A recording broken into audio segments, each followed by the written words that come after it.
Like many of you, I can't even begin to count the number of hours that I was connected to the internet yesterday, between video conferences, accessing documents online, making online purchases, and even enjoying some online entertainment.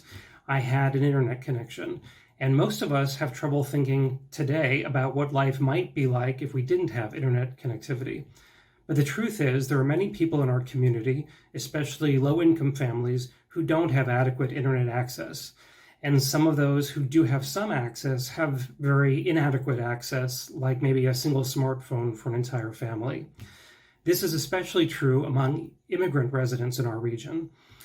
Prior to the coronavirus, many of them were just starting to get on their feet financially, and now they're cut off from their families and they're unable to access information that can help protect them and protect their families from the coronavirus.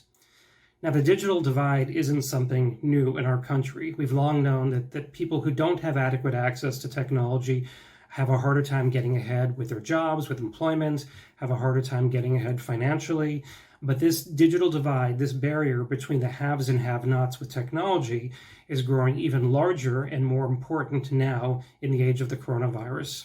Without access to technology, people have trouble completing unemployment applications, doing effective job searches, participating in online school assignments, and even sometimes purchasing food. Now, many of our immigrant residents were still learning how to navigate their communities in the real world before the coronavirus, and they don't have the knowledge or the devices to navigate life in the digital world. At JFCS, we are fortunate that a local foundation has granted us funding to be able to help many of our immigrant clients access devices to be able to connect with the internet.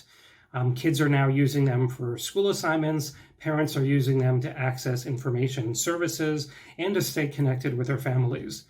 We are now more dependent than ever on the internet, and maybe one small silver lining to this deadly crisis is that this pandemic is pushing us to finally take a close look at the digital divide, figure out how to bridge that divide, and make sure that no one in our community is left behind due to inadequate internet access.